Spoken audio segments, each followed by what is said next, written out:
ದಂಡ ಬೇರುಂಡ ಭೈರವ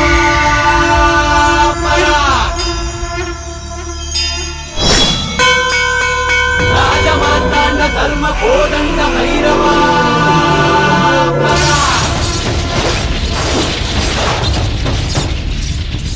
ಕೋಡು ಕಲ್ಲ ನೆತ್ತಿ ಮೇಲೆ ಬಿಚ್ಚು ಗಟ್ಟಿ ಯೋಧ ನಿಂತ ಏಳು ಸುತ್ತು ಕೋಟೆ ಮೇಲೆ ಸಿಂಹದಂತೆ ಕಾದು ಕುಂತ.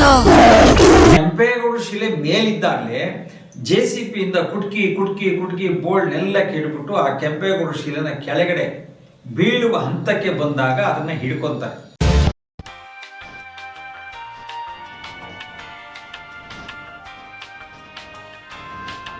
ಅವ್ರಿಗೆ ಯಾವ ಇವ್ರು ಬುದ್ಧಿ ಕೊಟ್ಟೋ, ಇವ್ರು ಯಾರ ಬಗ್ಗೆ ಅವ್ರಿಗೆ ಏನ್ ತೊಂದರೆ ಕೊಟ್ಟರು.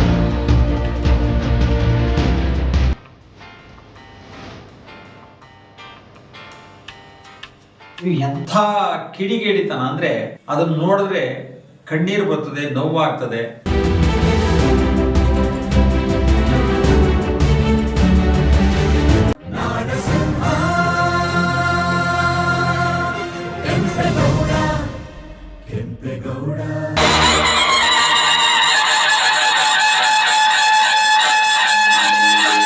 ನಮಸ್ಕಾರ ಸಮಸ್ತ ಜನತೆಗೆ. ಬೆಂಗಳೂರು ನಿರ್ಮಾತೃ ಮಾಗಡಿ ಕೆಂಪೇಗೌಡರ ಹೆಸರು ಬಹಳ ಪ್ರಜ್ವಲಿತವಾಗಿದೆ. ಅನೇಕ ಪುಣ್ಯಪುರುಷರ ಜಯಂತ್ಯೋತ್ಸವವನ್ನು ಕರ್ನಾಟಕ ರಾಜ್ಯ ಸರ್ಕಾರ ನೆರವೇರಿಸ್ಕೊಂಡು ಬರ್ತಾ ಇತ್ತು. ಇದೇ ಸಂದರ್ಭದಲ್ಲಿ 2018 ಮಾರ್ಚ್ ತಿಂಗಳಲ್ಲಿ ಸನ್ಮಾನ್ಯ ಇವತ್ತಿನ ಮುಖ್ಯಮಂತ್ರಿಗಳಾದಂಥ DK ಶಿವಕುಮಾರ್ ಅವರು, ಸಂಸದರಾದಂಥ DK ಸುರೇಶ್ ಅವರು, ನಮ್ಮ CM ಲಿಂಗಪ್ಪನವರು, ರೇವಣ್ಣವರು ಇವರ ಹಾದಿಯಾಗಿ ಸನ್ಮಾನ್ಯ ಅಂದಿನ ಮುಖ್ಯಮಂತ್ರಿಗಳಾದಂಥ ಸಿದ್ದರಾಮಯ್ಯರವರಿಗೆ ಮನವಿಯನ್ನು ಸಲ್ಲಿಸಿದ್ರು. ನಮ್ಮ ಮಾಗಡಿಯ ಕೋಟೆ ಮೈದಾನದಲ್ಲಿ ಒಂದು ನೀರಾವರಿಯ ಒಂದು ವೇದಿಕೆ ಇತ್ತು. ಆ ವೇದಿಕೆಯಲ್ಲಿ ಇವರಿಗೆ ಮನವಿಯನ್ನು ಸಲ್ಲಿಸಿದ್ರು. ಆ ಸಂದರ್ಭದಲ್ಲಿ ಸಿದ್ದರಾಮಯ್ಯನವರು ಅವತ್ತು ಸ್ವಲ್ಪ ಹಿಂದೇಟು ಹಾಕಿದ್ರು ಸಹ ಇಲ್ಲ ಇದನ್ನ ಮಾಡಲೇಬೇಕು ಅಂತ ಹೇಳಿ DK ಶಿವಕುಮಾರ್ ಅವರು ಅದನ್ನ ಕಾರ್ಯಗತ ಆಗೋರಿಗೆ ಬಿಡ್ಲೇ ಇಲ್ಲ. ಆಗ ಅವರ ಒತ್ತಡಕ್ಕೆ ಮಣಿದು ಸಿದ್ದರಾಮಯ್ಯರು ಅವತ್ತಿನ ಮುಖ್ಯಮಂತ್ರಿಗಳು ನಮ್ಮ ಕೆಂಪೇಗೌಡರ ಪಾರಂಪರಿಕ ತಾಣದ ಪ್ರಾಧಿಕಾರವನ್ನು ಪ್ರಾರಂಭವನ್ನು ಮಾಡಿದ್ರು. ಅದಾದ ನಂತರ ಈ ದೊಡ್ಡ ಗಣ್ಯ ವ್ಯಕ್ತಿಗಳ ಸಾಲಿನಲ್ಲಿ ಮಾಗಡಿ ಕೆಂಪೇಗೌಡರೊಬ್ಬರಾದರೂ ಅವರದೂ ಸಹ ಒಂದು ಜಯಂತ್ಯೋತ್ಸವನ್ನ ಜೂನ್ 27ನೇ ತಾರೀಕು ಕರ್ನಾಟಕ ರಾಜ್ಯ ಸರ್ಕಾರ ಆಚರಣೆಯನ್ನು ಮಾಡಿಕೊಂಡು ಬಹಳ ವಿಜೃಂಭಣೆಯಿಂದ ಸಾಕ್ತಾ ಇದೆ. ಅದು ಎಲ್ರಿಗೂ ಮೆಚ್ಚುಗೆ ಆಗಿದೆ, ನನಗೂ ಮೆಚ್ಚಾಗಿದೆ. ನಾನು ಹರ್ಷವನ್ನು ವ್ಯಕ್ತಪಡಿಸಿದ್ದೀನಿ. ಈ ಒಂದು ಕಾರ್ಯಕ್ರಮಕ್ಕೆ ನಾನು ಸುಮಾರು 2013ರಿಂದ ಜ್ಯೋತಿಯನ್ನು ತರುವಂಥದ್ದು, ಕೆಂಪೇಗೌಡರ ಇತಿಹಾಸದ ಕೆಲಸಗಳನ್ನು ಪೂರ್ಣ ಮಾಡುವಂಥದ್ದು, ಹಬ್ಬ ಮಾಡುವಂಥದ್ದು, ಕೆಂಪೇಗೌಡರ ಹೆಸರನ್ನು ದಿನೇ ದಿನೇ ದಿನೇ ಅಭಿವೃದ್ಧಿಗೊಳಿಸಿ ಅವರ ಹೆಸರನ್ನ ಕೀರ್ತಿ ತರುವಂಥ ಮಟ್ಟಕ್ಕೆ ಮಾಡುವಂಥ ಪ್ರವೃತ್ತಿಲಿ ನಾನು ಒಬ್ಬನಾಗಿ ಆ ಕೆಲಸವನ್ನು ನಿಷ್ಠೆಯಿಂದ ಮಾಡಿದ್ದೆ. ಇವತ್ತಿನ ಕಾಲಘಟ್ಟದಲ್ಲಿ ಮಾತಾಡುವ ವಿಷಯ ಏನಪ್ಪಾ ಅಂತಂದ್ರೆ, ಜೂನ್ 27, 2026 ಕೆಂಪೇಗೌಡರ ಜಯಂತ್ಯೋತ್ಸವ ಇದೆ. ಸರ್ಕಾರಗಳು ತಯಾರಿ ಮಾಡಲಿಕ್ಕೆ ಸಿದ್ಧತೆಯನ್ನು ಮಾಡಿಕೊಂಡಿದ್ದಾರೆ. ಆದರೆ ಒಂದು ದುಃಖದ ಸಂಗತಿ, ಬೆಂಗಳೂರು ನಿರ್ಮಾತೃ ಮಾಗಡಿ ಕೆಂಪೇಗೌಡರು ಅಂತ ಹೇಳಿ ಇತಿಹಾಸ ಪ್ರಸಿದ್ಧವಾದಂತ ಹೆಸರು, ಅದರ ಸ್ಥಳ ಮಾಗಡಿ. ಆ ಮಾಗಡಿಯಲ್ಲಿ 2003ರಲ್ಲಿ ಒಂದು ಕೆಂಪೇಗೌಡರ ಶಿಲೆಯನ್ನ ಉದ್ಘಾಟಿಸಲಾಯಿತು. ದೊಡ್ಡ ದೊಡ್ಡ ಮಠಾಧೀಶರು, ಗಣ್ಯರು, ರಾಜಕಾರಣಿಗಳು, ರೈತರು ಆದಿಯಾಗಿ ಸಾಕಷ್ಟು ಜನ ವೈಭವದಿಂದ ಆ ಕೆಂಪೇಗೌಡರ ಶಿಲೆಯನ್ನ ಉದ್ಘಾಟನೆ ಆಯಿತು. ಅದಾದ ನಂತರ ಪ್ರತಿ ವರ್ಷ ಕೆಂಪೇಗೌಡರ ಹಬ್ಬವನ್ನ ಮಾಗಡಿ ಹಬ್ಬವಾಗಿ ಆಚರಣೆಯನ್ನ ಮಾಡಿಕೊಂಡು ಸಾಕ್ತಾ ಇದ್ದೆ. ದುರಾದೃಷ್ಟವಶ ಏನಪ್ಪಾ ಅಂದ್ರೆ, ಕೆಂಪೇಗೌಡರ ಶಿಲೆ ವಿನ್ಯಾಸವಾದ ನಂತರ ಅಲ್ಲಿನ ಸ್ಥಳೀಯ ರಾಜಕಾರಣಿಗಳು, ಅಧಿಕಾರಿಗಳು ಕೆಂಪೇಗೌಡರ ಕಂದಕವನ್ನ, ಕೋಟೆಯ ಕಂದಕವನ್ನ ಮುಚ್ಚುವಂತ ಹಂತಕ್ಕೆ ಪ್ರಾರಂಭವನ್ನ ಮಾಡಿದ್ರು. ಅದು ಹೇಗೆ ಪ್ರಾರಂಭ ಮಾಡಿದ್ರು ಅಂದ್ರೆ, ಕೆಂಪೇಗೌಡರ ಕೋಟೆಯ ಪಕ್ಕದಿರುವುದು ಕಂದಕವಲ್ಲ, ಹಳ್ಳ ಅಂತ ಹೇಳಿ ಅದು ಒಂದು ಸರ್ಕಾರಕ್ಕೆ ಒಂದು ವರದಿಯನ್ನ ಕೊಟ್ಟು ಒಂದು ಭಾಗವನ್ನು ಮುಚ್ಚಿದ್ರು. ಆ ಹೋರಾಟದಲ್ಲಿ ನಾನು ಪಾಲ್ಗೊಂಡೆ. ಸಾಕಷ್ಟು ಜನ ಗಣ್ಯರು, ಸಾಹಿತಿಗಳು, ಸಂಶೋಧಕರು, ಹೋರಾಟಗಾರರು, ಸಂಘ ಸಂಸ್ಥೆಗಳು ಎಲ್ಲರೂ ಬಂದು ಹೋರಾಟ ಮಾಡಿದ್ರು. ಅದರಲ್ಲಿ ಮುಖ್ಯವಾಗಿ ಇವತ್ತಿನ ವಿರೋಧ ಪಕ್ಷದ ನಾಯಕರಾದ R. ಅಶೋಕ್ರವರು ಸಹ ಇದು ಪಾಲ್ಗೊಂಡು ಇದನ್ನು ಉಳಿಸಬೇಕು ಅಂತ ಅವತ್ತಿನ ನನಗೆ ಒಂದು ಶಕ್ತಿಯನ್ನು ತುಂಬಿದಂಥವ್ರು. ಆದರೂ ಸಹ ಒಂದು ಕೊಲೆ ಕೇಸಿನಲ್ಲಿ ನನ್ನನ್ನು ಜೈಲಿಗೆ ತಳ್ಳಿ ಆ ಕಂದಕವನ್ನು ಮುಚ್ಚಿದ್ರು. ಇದು ಪ್ರಾರಂಭವಾದಂಥ ಸಂದರ್ಭ. ಅಂದರೆ ಇಲ್ಲಿಗೆ 22 ವರ್ಷಗಳ ನಿರಂತರವಾಗಿ ಮಾಗಡಿ ಕೆಂಪೇಗೌಡರಿಗೆ ಮತ್ತು ಕೆಂಪೇಗೌಡರ ನಾಡಿಗೆ, ಕೋಟೆಗೆ, ಮಣ್ಣಿಗೆ ಧಕ್ಕೆ ತರುವಂತ ಕೆಲಸ ನಿರಂತರವಾಗಿ ನಡೀತಾ ಬಂದಿದೆ. ಈಗ ಏನಾಗಿದೆ, ನಾವು ಕೆಂಪೇಗೌಡರ ಮತ್ತೊಂದು ದಕ್ಷಿಣದ ಭಾಗದ ಕಂದಕವನ್ನು ಮುಚ್ಚಬೇಕು ಅಂತ ಪ್ರಾರಂಭವನ್ನು ಮಾಡಿದ್ರು. ಅದು ಮುಚ್ಚಬಾರದು ಅಂತ ಹೇಳಿ ನಾನು ಉಚ್ಚ ನ್ಯಾಯಾಲಯದ ಒಂದು ದಾವೆಯನ್ನು ಹಾಕ್ತೇನೆ, ಹೈಕೋರ್ಟಿನಲ್ಲಿ ಪಿಟಿಷನ್ ಅನ್ನು ಹಾಕ್ತೀನಿ. ಅದಾದ ನಂತರ ವಾದ ವಿವಾದಗಳು ನಡೀತಾ ಬರುತ್ತೆ. ಈ ಸನ್ನಿವೇಶದಲ್ಲಿ ಇದಾದ ನಂತರ ಕಂದಕ ಮುಚ್ಚಲಿಕ್ಕೆ ಹೋಗ್ತಾರೆ, ಅದಕ್ಕೂ ಒಂದು ಪಿಟಿಷನ್ ಅನ್ನ ಅದು ಒಂದು ಹಾಕ್ತೇನೆ. ಈ 2 ಕೋರ್ಟ್ ಅಲ್ಲಿ ನಡೀತಾ ಬರ್ತದೆ. ಅಲ್ಲಿನ ಸ್ಥಳೀಯರಿಗೂ ಮತ್ತೆ ಅಧಿಕಾರಿಗಳು ದುರುಪಯೋಗನ ಮಾಡಿಕೊಂಡು ಕಂದಕವನ್ನು ಮುಚ್ಚುವ ಹಂತಕ್ಕೆ ಬಂದಾಗ ವಿರೋಧಗಳಾಗ್ತದೆ, ಧರಣಿಗಳಾಗ್ತದೆ. ಅದಾದ ನಂತರ ಇದು ಒಂದು ಒಣ ಪ್ರತಿಷ್ಠೆಯಾಗಿ ತಗೊಂಡಂತ ಜನನಾಯಕರು ಕೆಂಪೇಗೌಡರ ಶಿಲೆಯನ್ನೇ ತೆಗೆಯಲಿಕ್ಕೆ ಪ್ರಾರಂಭವನ್ನು ಮಾಡ್ತಾರೆ. ಹೈಕೋರ್ಟಿನಲ್ಲಿ ಅದು ನಾನು ಆರೋಗ್ಯವಿಲ್ಲದಂತ ಸಂದರ್ಭದಲ್ಲಿ ನಮ್ಮ ಲಾಯರ್ ಕೆ ದಿವಾಕರ್ ಅಂತ, ಆ ಲಾಯರ್ ಅನ್ನ ತಮ್ಮ ವಶಕ್ಕೆ, ಅಂದ್ರೆ ಅವ್ರು ಯಾವ ಅಂಶಕ್ಕೆ ಒಳಗಾದ್ರೂ ಗೊತ್ತಿಲ್ಲ, ಕೋರ್ಟಿನಲ್ಲಿ ಒಂದು ಹೇಳಿಕೆಯನ್ನ ಕೊಡ್ತಾರೆ. ಕೆಂಪೇಗೌಡರ ಶಿಲೆನ ನೀವು ತೆಗೆದು ಪಕ್ಕದಲ್ಲಿ ಇಡಬಹುದು ಅಂತ ಹೇಳಿ ಅವ್ರಿಗೆ ಯಾವ ದೇವ್ರು ಬುದ್ಧಿ ಕೊಟ್ಟನೋ, ಇವ್ರು ಯಾರು ಹೋಗಿ ಅವ್ರಿಗೆ ಏನ್ ತೊಂದರೆ ಕೊಟ್ಟರೋ ಗೊತ್ತಿಲ್ಲ, ಅದಾಗ್ತದೆ. ಅದನ್ನ ಪ್ರೂವ್ ಮಾಡೋದಕ್ಕೆ ಸಾಧ್ಯ ಇಲ್ಲ. ಅದಾಯ್ತು. ಅದಾದ ನಂತರ ಕೋರ್ಟ್ ಒಂದು ಆದೇಶ ಮಾಡ್ತದೆ, ಕೆಂಪೇಗೌಡರ ಶಿಲೆಯನ್ನ ಬದಲಾವಣೆ ಮಾಡಬೇಕಾದ್ರೆ ಗೌರವವಾಗಿ ಪೂಜೆ ಪುನಸ್ಕಾರಗಳನ್ನ ಮಾಡಿ ಅದನ್ನ ಬೇರೆ ಜಾಗದಲ್ಲಿ ಪ್ರತಿಷ್ಠಾಪನೆ ಮಾಡಬಹುದು ಅಂತ ಹೇಳಿ ಕೋರ್ಟ್ ಒಂದು ಸಂದೇಶವನ್ನ ಕೊಡ್ತದೆ, ಆರ್ಡರ್ ಅನ್ನು ಮಾಡ್ತದೆ. ಅದನ್ನ ದುರುಪಯೋಗ ಮಾಡ್ಕೊಂಡಂತ ಅಧಿಕಾರಿಗಳು, ಜನಪ್ರತಿನಿಧಿಗಳು ಮೊದಲಿಗೆ ಕೆಂಪೇಗೌಡರ ಮೇಲ್ಭಾಗಕ್ಕೆ ಹತ್ತಬೇಕಾದ್ರೆ ಮೆಟ್ಟಲ್ಗಳಿದೆ. ಆ ಮೆಟ್ಟಲನ್ನ ನಮ್ಮ ಹಿಂದೂಗಳಿಗೆ ಮಹತ್ವವಾದಂತ ಹಬ್ಬ ಯುಗಾದಿ ಹಬ್ಬ. ಆ ಯುಗಾದಿ ಹಬ್ಬದ ಅಮಾವಾಸ್ಯೆ ದಿವಸ ರಾತ್ರಿ 9:30 ಗಂಟೆಗೆ ಮಳೆ, ಗಾಳಿ, ಬಿರುಗಾಳಿ ಇರ್ತದೆ. JCB ತಂದು ಆ ಮೆಟ್ಟಲಿನೆಲ್ಲ ಬಗೆದು ಸೈಡಿ ಬಿಸಾಕಿ ಆ ಕೆಂಪೇಗೌಡರಿಗೆ ಮಾಲಾರ್ಪಣೆ ಮತ್ತು ಜನ ಹೋಗೋದು 2 ಕಟ್ ಮಾಡಿ. ಇದು ಎಂಥ ಕಿಡಿಗೇಡಿತನ ಅಂದ್ರೆ ಅದನ್ನ ನೋಡಿದ್ರೆ ಕಣ್ಣೀರು ಬರ್ತದೆ, ನೋವಾಗ್ತದೆ. ಆದ್ರೆ ನಾವು ಹೇಳ್ಕೊಳ್ಳೋದು ಯಾರಿಗೂ ಕೇಳಿಸ್ತಾ ಇದೆಯಲ್ಲ, ಅದು ಗೊತ್ತಿಲ್ಲ. ನಾವು ಸಹ ಸಹನೆಯಿಂದ ನೋಡ್ತಾ ಇದ್ವಿ.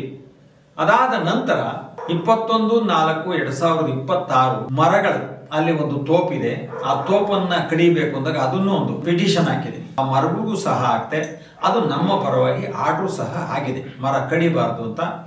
ಅದಕ್ಕೊಂದು ಆರ್ಡರ್ ಬಂದ ಮೇಲೆ ಇದನ್ನ ದ್ವೇಷಕ್ಕೆ ತಗೊಂಡು ಸಂಜೆ 6:30ಕ್ಕೆ ನಮ್ಮ ಪುರಸಭೆಯ JCBಗಳಿಂದ ಆ ಸುತ್ತ ಇದ್ದಂತ ಆ ಕಂಬಗಳು, ಆ ಸುಂದರವಾದ ಮೆಟ್ಲುಗಳು ಎಲ್ಲವನ್ನ ಸಂಜೆ 6:00ವರೆಗೆ ಎಲ್ಲ ಒಡೆದು ಅಲ್ಲೇ ರೋಡಲ್ಲಿ ಅಂದ್ರೆ ಇಷ್ಟಾನುಸಾರ ಚೆಚ್ಚಿ ಅದನ್ನ ಬಿಸಾಕೋದು.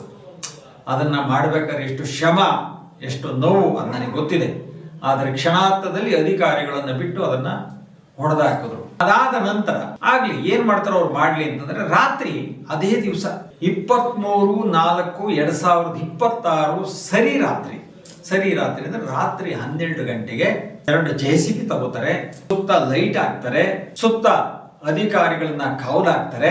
ರಾತ್ರಿ 12 ಗಂಟೆಲಿ ಕೆಂಪೇಗೌಡರ ಶಿಲೆನ ಇಳಿಸೋದಿಲ್ಲ. ಕೆಂಪೇಗೌಡರ ಶಿಲೆ ಮೇಲಿದ್ದಾಗಲೇ JCB ಇಂದ ಕುಟ್ಕಿ ಬೋಲ್ಡ್ನೆಲ್ಲ ಕೆಡ್ಬಿಟ್ಟು ಆ ಕೆಂಪೇಗೌಡರ ಶಿಲೆನ ಕೆಳಗಡೆ ಬೀಳುವ ಹಂತಕ್ಕೆ ಬಂದಾಗ ಅದನ್ನ ಹಿಡ್ಕೊಂತಾರೆ. ಅದನ್ನ ಶಿಲೆಯನ್ನ ತೆರವುಗೊಳಿಸಿ ಅದನ್ನ ಡೆಮಾಲಿಷನ್ ಮಾಡಲಿಲ್ಲ. ಯಾರಾದ್ರೂ ಇತಿಹಾಸದಲ್ಲಿ ಏನಾದ್ರು ತಿಳ್ಕೊಬೇಕಾದ್ರೆ ಇದು ವಿಷಯನ ತಿಳ್ಕೊಳ್ಳಿ. ಅದನ್ನ ನಿಮಗೆ ಚಿತ್ರೀಕರಣದಲ್ಲಿ ನಿಮ್ಗೆ ತೋರಿಸ್ತಾ ಇದ್ದೀವಿ.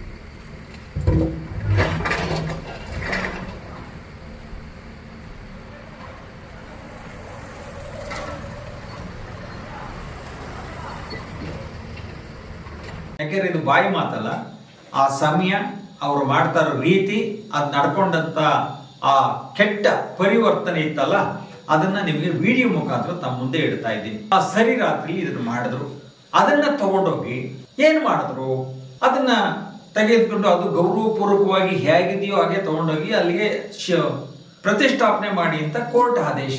ಇವರು ಅದು ಮಾಡ್ಲಿಲ್ಲ. ಮಾಡಿ ರಾತ್ರಿ 12 ಗಂಟೆ ಹೊಡೆದು ಎತ್ಕೊಂಬಂದು ಒಂದು ಹಾಕಿ ಕ್ರೈ ತಂದು ಹಾಕಿದ್ರು, ಹಿಡ್ಕೊಂಬಂದ್ರು, ಆಯ್ತು. ಎಲ್ಲಿಟ್ರಿ? ಪುರಸಭೆಯ ಮುಂಭಾಗದಲ್ಲಿ ಒಂದು 10 ಶೀಟ್ ಹಾಕಿ ಆ ಸೀಟಿನೊಳಗಡೆ ಒಂದು ಬಂದಿ ಮಾಡಿ ಕೆಂಪೇಗೌಡರನ್ನ ಅಲ್ಲಿ ಕುಂಡ್ರಿಸಿದ್ರು. ಕುಂಡ್ರಿಸದ ಮೇಲೆ ಆದ್ರು ಅದನ್ನು ಗೌರವವಾಗಿ ನಡ್ಕೊಂಡ್ರ? ಇಲ್ಲ. ನೀವು ಆ ಕೆಂಪೇಗೌಡರ ಮರ್ಮಾಂಗಕ್ಕೆ ಗ್ಯಾಸ್ ವೆಲ್ಡಿಂಗ್ ಇಂದ ಆ ಮರ್ಮಾಂಗವನ್ನ ಸುಡ್ತಾ ಇದ್ದೀರಲ್ಲ, ಕೆಂಪೇಗೌಡರ ನಿಮ್ಮ ದ್ವೇಷಕ್ಕೆ ಆ ಕೆಂಪೇಗೌಡರ ಮರ್ಮಾಂಗವನ್ನ ಸುಡ್ತಾ ಇದ್ದೀರಲ್ಲ, ಈ ದೃಶ್ಯವನ್ನ ನೀವು ನೋಡಿದಾಗ ಏನ್ ಅನ್ನಿಸ್ಬೋದು ನಿಮ್ಗೆ ಅಂತ ಯೋಚನೆ ಮಾಡಿ. ನಾವು ಕೆಂಪೇಗೌಡರು ವಂಶಜರು, ನಾವೆಲ್ಲ ಕೆಂಪೇಗೌಡರು ಕುಲದವರು, ನಾವೆಲ್ಲ ಒಕ್ಕಲಿಗರು, ನಾವ್ ಹಿಂಗೆ ಬಾಳಿದವರು, ಹಿಂಗೆ ಮಾಡ್ತವ್ರು. ಈಗ ಅವ ಕೆಂಪೇಗೌಡರ ಜಯಂತ್ಯೋತ್ಸವ ಬಂದ್ರೆ ಏನು ವಿಧಾನಸೌಧ ಮುಂದೆ ಎಲ್ಲಾರು ನಾನ್ ಗೌಡ ಅಂತಿರಲ್ಲ. ಇಷ್ಟೆಲ್ಲ ಅನಾಹುತಗಳಾಗಿ ಇಷ್ಟೆಲ್ಲ ನಾನು ಈ ಮಾಧ್ಯಮದ ಮುಖಾಂತರ ಬಿತ್ತರಿಸಿದ್ರು ಸಹ ಒಬ್ಬ ನಾಯಕರು ಒಂದು ಧ್ವನಿ ಎತ್ತಲಿಲ್ವಲ್ಲ. ನಾವ್ ಯಾವ ಗೌಡ್ರು ಅಂತ ನಿಮ್ಗೆ ಹೇಳ್ಬೇಕು? ನಾನು ಹೇಳಿದ್ರೆ ನನಗ್ ನಾಚಿಕೆ ಆಗುತ್ತೆ, ನಿಮ್ಗೆ ಆಗ್ತಿಲ್ಲ ಗೊತ್ತಾರೆ, ನನಗ್ ನಾಚಿಕೆ ಆಗುತ್ತೆ. ಇದೆಲ್ಲ ನಾನು ನೋಡಿದಾಗ ಇದಕ್ಕೊಂದು ವೈಭವದ ಹಬ್ಬ ಬೇಕಾ ಅಂತ ಕೋಟ್ಯಾಂತರ ರೂಪಾಯಿ ಹಣವನ್ನ ವ್ಯಯ ಮಾಡ್ತಾ ಇದ್ದೀರಿ. ಆದ್ರೆ ಮೂಲ ಸ್ಥಾನದಲ್ಲಿ ಆಗ್ತಿರುವಂತ ಅನ್ಯಾಯವನ್ನ ನೀವು ಖಂಡಿಸ್ಲಿಲ್ಲ, ನೋಡ್ಲಿಲ್ಲ, ಅದನ್ನ ಉಳಿಸ್ಕೊಳ್ಳಿಲ್ಲ ಅಂದ್ರೆ ಈ ಹಬ್ಬ ಮಾಡಿ ಏನು ಪ್ರಯೋಜನ ಅನ್ನೋದು ನನ್ನ ಪ್ರಶ್ನೆ ಆಗಿದೆ. ಹಾಗಾಗಿ ಸರ್ಕಾರ ಇವತ್ತು ಎಚ್ಚೆತ್ಕೋಬೇಕಾಗಿದೆ. ಯಾಕೆಂದ್ರೆ ಸನ್ಮಾನ್ಯ DK ಶಿವಕುಮಾರ್ ಅವರು 40 ವರ್ಷದ ಕನಸು ಮುಖ್ಯಮಂತ್ರಿಗಳಾಗಬೇಕು ಅಂತ ಹೇಳಿ ಸಂಕಲ್ಪವನ್ನು ತೊಟ್ಟು ಇವತ್ತು 2026ರಲ್ಲಿ ಈ ರಾಜ್ಯದ ಮುಖ್ಯಮಂತ್ರಿಯಾಗಿ ಅಧಿಕಾರವನ್ನು ಸ್ವೀಕಾರವನ್ನು ಮಾಡಿದ್ದಾರೆ. ಯಾತಕ್ಕೆ ಹೇಳ್ತೀನಿ ಅಂದ್ರೆ, ಈ ಕೆಂಪೇಗೌಡರ ಪ್ರಾಧಿಕಾರ ಬರಬೇಕಾದ್ರೆ, ಕೆಂಪೇಗೌಡರಲ್ಲಿ ಅನೇಕ ಕಡೆ ಜಾಗಗಳಾಗಬೇಕಾದ್ರೆ ಮೂಲ ಪುರುಷರು DK ಶಿವಕುಮಾರ್. ಅದೇ ಹಾದಿಯಲ್ಲಿ ನಮ್ಮ ಬೆಂಗಳೂರಿನ ದೇವನಹಳ್ಳಿ ಏರ್ಪೋರ್ಟಿನಲ್ಲಿ ಕೆಂಪೇಗೌಡರ ಬೃಹತ್ಕಾರದ ಕೆಂಪೇಗೌಡರ ಶಿಲೆ ಉದ್ಘಾಟನೆ ಆಗ್ಬೇಕಾದ್ರೆ ಅವತ್ತಿನ DCM ಆದಂತ ಡಾಕ್ಟರ್ ಅಶ್ವಥ್ ನಾರಾಯಣ್ ಅವರು ಬಹಳ ಮುಖ್ಯ ಪಾತ್ರವನ್ನ ವಹಿಸಿದ್ರು. ಯಾರೇ ಮಾಡ್ಲಿ ಅದನ್ನ ನಾವು ಶ್ಲಾಘನೀಯ. ಹಾಗಾಗಿ ಅವರು ಒಂದು ಅವಧಿಯಲ್ಲಿ ಒಂದು ಮಾಡಿದ್ರು. ಆದ್ರೆ ಈ ಕೆಂಪೇಗೌಡರ ಇತಿಹಾಸಕ್ಕೆ ಬುನಾದಿಯನ್ನು ಹಾಕಿದಂತವರು DK ಶಿವಕುಮಾರ್, ಇಂದಿನ ಮುಖ್ಯಮಂತ್ರಿಗಳೇ. ನೀವು ಮುಖ್ಯಮಂತ್ರಿ ಆಗ್ಬೇಕು ಅಂತ ನಾವೆಲ್ಲ ಕನಸು ಕಂಡವು. ನಾವೆಲ್ಲೇ ಇದ್ರು ನಿಮಗೆ ಅಭಿಮಾನದಿಂದ ಹಾರೈಸಿದೀವಿ, ನಿಮ್ಗೆ ಒಳ್ಳೇದಾಗಿದ್ದ ಬಯಸಿದೀವಿ. ಅದರಿಂದ ನನಗೆ ಹೆಮ್ಮೆ ಇದೆ. ಇವತ್ತಾಗಿರೋದು ನಮಗೆ ಹೆಮ್ಮೆ ಇದೆ. ಆದರೆ ಈ ಮಾಗಡಿಯಲ್ಲಿ ಆಗ್ತಾ ಇರುವಂತ ಅನ್ಯಾಯದ ಬಗ್ಗೆ, ಕೋಟೆ ಬಗ್ಗೆ, ಕೆಂಪೇಗೌಡರ ಬಗ್ಗೆ, ಅಲ್ಲಿ ಆಗ್ತಾ ಇರುವಂತ ದುರಾಡಳಿತ ಬಗ್ಗೆ ತಾವು ಎಚ್ಚೆತ್ತುಕೊಂಡು ಇವತ್ತಾದ್ರೂ ಆ ಮಾಗಡಿಗೆ ಒಂದು ಒಳ್ಳೆ ಸಂದೇಶವನ್ನ, ಒಳ್ಳೆ ಮಾರ್ಗದರ್ಶನ, ಒಳ್ಳೆ ಅಭಿವೃದ್ಧಿಯನ್ನು ಕೊಡ್ತೀರಿ ಅಂತೇಳಿ ನಾನು ಬಯಸ್ತೀನಿ. ನಿಮ್ಮ ಕೊಡುಗೆ ಇದೆ, ನಾವಿಲ್ಲ ಅಂತ ಹೇಳ್ತಿಲ್ಲ. ಮುಂದೊಂದು ದಿನ ನಿಮ್ಮ ಕೊಡುಗೆ ವಿಚಾರವನ್ನು ನಾನು ಮಾತಾಡ್ತೀನಿ. ಗತಿ ಕಾಣ್ತಾ ಇದೆ, ಇದನ್ನ ಉಳಿಸೋದು ನಮ್ಮೆಲ್ಲರ ಕರ್ತವ್ಯ. ನಾವು ನಿಮಗೆ ಗಮನವನ್ನ ಸೆಳೆಯಬಹುದು. ಇವರು ಮಾಡ್ತಾ ಇರುವಂತಹ ಅನ್ಯಾಯ ಇದೆಯಲ್ಲ, ಅದು ಯಾವ ಕಾಲಕ್ಕೂ ಯಾರೂ ಸಹ ಒಪ್ಕೊಳ್ಳುವಂತ ಕೆಲಸ ಅಲ್ಲ, ಕ್ಷಮಿಸುವಂತ ಕೆಲಸ ಅಲ್ಲ. ಯಾವತ್ತು ಅಳಿಸಲಾರದಂತ ಕಪ್ಪು ಚುಕ್ಕೆ ಆ ಮಾಗಡಿಗೆ ಅಂತ ಹೇಳಕ್ಕೆ ನಾನು ಬಯಸ್ತೀನಿ. ಹಾಗಾಗಿ ಸನ್ಮಾನ್ಯ ಮುಖ್ಯಮಂತ್ರಿಗಳಿಂದ DK ಶಿವಕುಮಾರ್ ಅವರು ಇವತ್ತು ಈ ಜವಾಬ್ದಾರಿಗೆ ಮುಂದಾಳುತ್ತಲಿದ್ದೀರಿ. ಇದರ ಬಗ್ಗೆ ಗಮನ ಹರಿಸಿ, ಈ ಕೋಟ್ಯಾಂತರ ಹಣ ಖರ್ಚು ಮಾಡಿ ಹಬ್ಬ ಮಾಡೋದ್ರ ಜೊತೆಯಲ್ಲಿ ಕೆಂಪೇಗೌಡರ ಇತಿಹಾಸವನ್ನ ಮೂಲ ಸ್ಥಾನದಲ್ಲಿ ನಾವು ಉಳಿಸ್ಕೊಳ್ಳಿಲ್ಲ ಅಂದ್ರೆ ಹಬ್ಬ ಮಾಡಿ ಏನು ಪ್ರಯೋಜನ ಅನ್ನೋದು ನನ್ನ ಅಭಿಪ್ರಾಯ. ಅದಕ್ಕೋಸ್ಕರ ಇವತ್ತು ಆ ಒಂದು ಕೆಂಪೇಗೌಡರ ಮಾಗಡಿಯ ವಿಷಯದಲ್ಲಿ ಗಮನ ಹರಿಸಿ, ಯಾರು ತಪ್ಪು ಮಾಡಿದ್ರೆ ಆ ಅಧಿಕಾರಿಗಳಿಗೆ ದಂಡಿಸಿ, ಕೆಂಪೇಗೌಡರ ಇತಿಹಾಸಕ್ಕೆ, ಅವರ ಹೆಸರಿಗೆ, ಅವರ ಕೀರ್ತಿಗೆ, ಅವರ ನಾಡಿಗೆ ಕಳಂಕ ಬರದ ರೀತಿಯಲ್ಲಿ ಇವತ್ತು ಎಚ್ಚೆತ್ಕೊಂಡು ಅದನ್ನು ಉಳಿಸ್ಕೊಡ್ಬೇಕು ಅಂತ ಹೇಳಿ ಈ ಒಂದು ಸಂದರ್ಭದಲ್ಲಿ ನಮ್ಮ AKG TV 360 ಚಾನೆಲ್ ವತಿಯಿಂದ ತಮಗೆ ಅಭಿನಂದನೆ. ಮತ್ತೆ ನಾವು ತಮ್ಮಲ್ಲಿ ಹರಕೆಯನ್ನ ಮಾಡ್ಕೋತೀವಿ. ಈ ಕಡೆ ಗಮನ ಹರಿಸಿ, ಒಳ್ಳೆಯದಾಗ್ಲಿ. ನಮಸ್ಕಾರ.